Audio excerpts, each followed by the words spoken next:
سيبيني، حرام عليكي، انا تبت لله، ما اقدرش اعمل معاك الخطيئة حتى في نهار رمضان.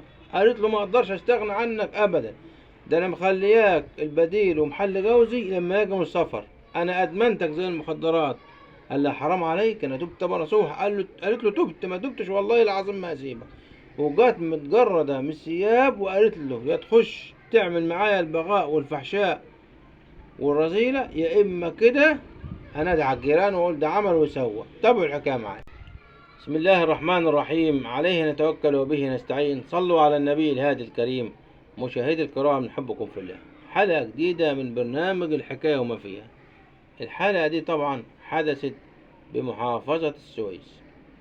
هنا بنت كانت شباب وجميلة جمال فوق العموم، اسمها منال. اتقدم لها شاب اسمه محمد، ميسور الحال، بيسافر ويروح السعودية ولا كان على السعودية، دولة من دول الخليج، ويعاود. وتقدم لها، والمهم ما كملوش حاجة وجوزوا بعض. لما اتجوزوا قعد شهر بالظبط، والكفيل بتاعه قال له لازم انت تجيني. يا عم ده لسه متجوز ما كملتش الشهر. قال له يا عم لا، الشغل بتاعك والشركة بتاعتك لازم انت تجيني. بالفعل حجز وركب الطيارة وسافر. هنا طبعا منال صغيرة في السن، تعمل ايه؟ هي عندها لابتوب، وطبعا كان زمان بالمراسلات ما كانش زي دلوقتي مثلا حديثة زي دلوقتي قوي، لا. اللي حصل بقى ان بقت يبعتوا لبعض رسائل بس، والكلام ده كله على خاصية الياهو. لما حصل بقى اللي حصل ده كله، برضو الانترنت ما ملاش فراغ.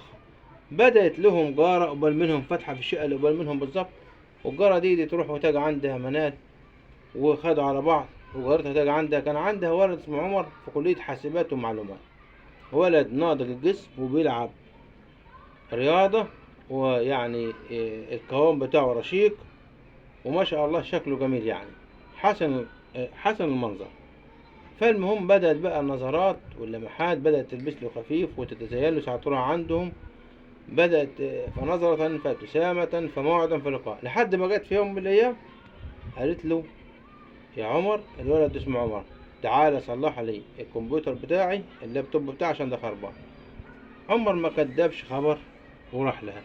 قعد في الصالة طبعا الريسبشن، قالت لا خش جوه هنا عشان تصلحوه لي جوه. دخل جوه في اوضه النوم، جت قافله الاوضه وجت ماسكاها من ورا، خلبها من ورا، وقالت له انا بحبك ونفسي فيك من زمان، وانا كده جوزي ما عندوش نظر ولا كرامه، وسافر ما كملش يمكن شهر وسافر. حد يسيب مرته ويسافر بعد شهر؟ والمهم الشيطان بقى ثالثهم، ما اجتمع رجل وامرأة إلا وكان الشيطان ثالثهما يا ساتر. دي تحطوها يقين في مخكم. الراجل والمرأة لو اجتمعوا وحديهم بيبقى شيطان تالتهم، والتهيؤات والانجذابات تحصل ما بينهم. حذار ان يكون الراجل والست وحديهم في اي مكان. هنا طبعا اللي حصل طبعا انتوا بقى عارفينه، مش هنكمل اللي حصل ايه. عاشروا بعض معاشرة الازواج، وكانت النتيجة انهم خاضوا على بعض لقاءات كل يوم والتاني. بدأت بقى ام عمر تشك، قالت له يا عمر انت بتروح هناك كتير ليه عند منال؟ يا ابني ده دولية جوزها يعتبر شهر ومشي، يعتبر عروسة، إن كان مسافر له أكتر ولا أقل ما تروحش. قال لا لا، ده أنا بصلح لك الكمبيوتر والإنترنت والكلام ده ومفيش حاجة بينه وبينها. بدأت برضه أمه تشك، مرة 10 قالت أعمل إيه؟ كان الواد بقى اتمدى في هذا الموضوع، خلص كلية الحاسبات والمعلومات. قالت له لازم أخطب لك. راحت ميلت على بنت مين؟ بنت عمته، بنت اسمها مريم. وفعلا عمر راح هناك خلص سهراية. صاحبتنا منال قادت فيها النار، قالت أدا. والمهم شوية وشوية بدأ عمر يتغير من ناحية منال، ما يروحش عندها زي الأول وكتير. وكانت بقى الفجاعة الكبرى كانت في رمضان من ضمن رمضانات، وكان بالتحديد في أول أسبوع في رمضان. هو طبعا كده خطبها وما عادش بيكلمها وقطعها، كل واحد راح لحاله، لا بيشوفها ولا بتشوفه. ترن عليه يقفل، يعمل لها بلوك والكلام ده كله. عطى رقمها على المشغول، عمل لها حظر. اتجننت واتغاظت آخر، وعايز ينتقم بقى منه آخر انتقام. خلته طالع جاي، طبعا هو ضر اشتغل بقى بره كده وجاي من الشغل، وكان في يوم، وكان في اسبوع اول اسبوع في رمضان. وده داخل ودي وقفت له على باب الشقه، كانت شداه من هبشها من القميص بتاعه. تعال يفلفص ما يفلفص، ما عرفش يفلفص منها ولا يرد لورا. تعال، وجت ساكعه على باب الشقه. قالت له والله العظيم انت كده، انت حليت مكان جوزي زي ما ذكرنا في المقدمة، وجوزي سابني شهر عروسة ومشي وسابني اللي ما عندوش نظر، وانت كده لك سنتين بتعمل معايا البغاء والفحشاء، وانا خدت عليك وادمنتك زي ما اكون بشرب مخدرات. ازاي انت مرة واحدة على ما خطبت وانت عمتك تسيبني؟ قال لي يا ست انا تبت لربنا، واحنا ده احنا اول اسبوع في رمضان، اعمل معروف. اعمل معروف يا ست، خلاص ان كنا غلطنا احنا تبنا، خلاص على كده. قالت له خلاص كيف؟ لا ما ينفعش، انا ما ينفعش والله العظيم لما دخلت دلوقتي جوه لصوت ولم الجيران عليك، وجت متجردة فعلا من ملابسها، قطعت هدومها. قالت له خد بقى، عايز تفلت وتمشي انا مش عايزه منك حاجه، بس امضي لي على وصل الامان دي، ده انا جبت لك تليفون وجبت لك اللبس وجبت لك كاميرا وجبت لك كل حاجه ونضاره، وانا بصرف عليك ليا سنتين. جوزي يبعت لي يحول لي وانا احول لك، هو يشتغل هناك ويحول لي وانا احول لك. انت هترسم عليا ده جوازتك دي من عرق جوزي، يبقى مضالها فعلا عن وصلات الامان. عايز حاجه تانية؟ قالت له ايوه لسه الموال مخلوص، ده انت مالك طويل. تعالى جت شداه وجت خلبه فيه وحضناه. يبقى هو قال لي ده احنا في نهار رمضان، حرام عليك خلي عندك دين، خلي عندك دين، انا تبت لله، حرام عليك انت هتخليني على دين؟ عيب الكلام بتاعك ده. هو يزق وهي تزق، هو يزق وهي تزق، المهم هبش تخربوش في رقبته.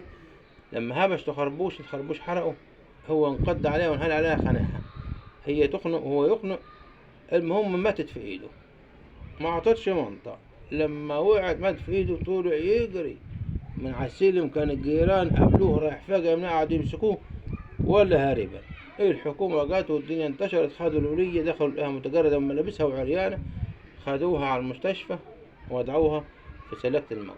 لما الطب الشرعي جه وعرفها ان ميت مخنوقة وهو كان قبض عليه، عملت لك كده يا ابني في محضر المباحث وقدام النيابة، قال والله حصل كذا كذا، وانا فعلا بمارس العلاقة الحميمية اكن زوجة ليا سنتين ولا اكتر، لكن انا تبت، وربنا يا ولاد بيقبل باب التوبة، وبقول كده قدام النيابة وقال كده قدام المباحث، ودي عايزة انا استمر في الغلط.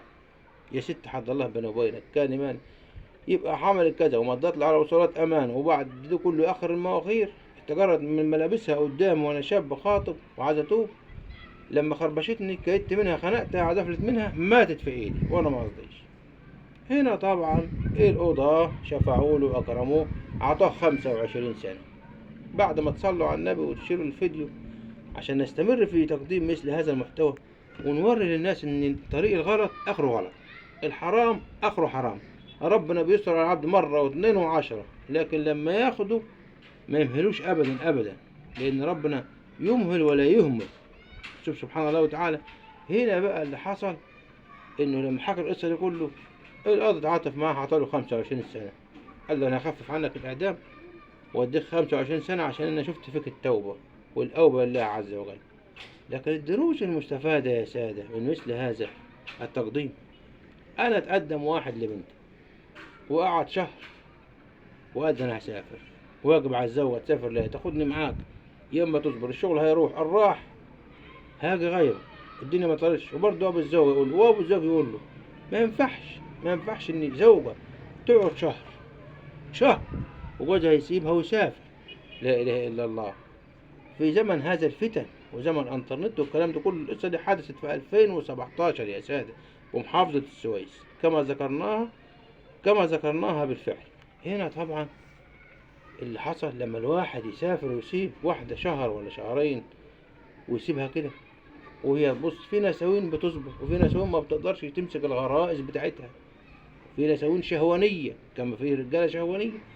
فهنا طبعا حصل عمر صدفت في وش ابو عمر، خدوا على بعض سنتين، عمر حب يتوب، هي مش قادرة تتوب، وجوزها عوق سنتين، شهر وسبع سنتين.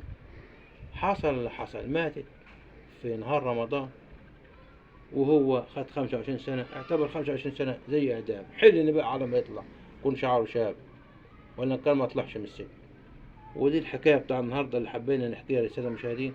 حذاري أي حد يكون متجوز جديد ويسافر على طول بعد شهر أو اتنين، يا عمي اعمل سافر، هتسافر سافر له شهر وهبعت لك عقدك، يا اما تصبر سنة وتبقى تشتغل في شغلانة غيرها، هي كده أما لا، لأن دي برضه زوجتك لها حق عليك، زوجتك لها حق عليك. الناس بيتمنى الزواج ودي سنة الله في الكون، ما ينفعش تسيبها كده وتمشي، ما ينفعش. وفي نهاية اللقاء دمتم في أمان الله.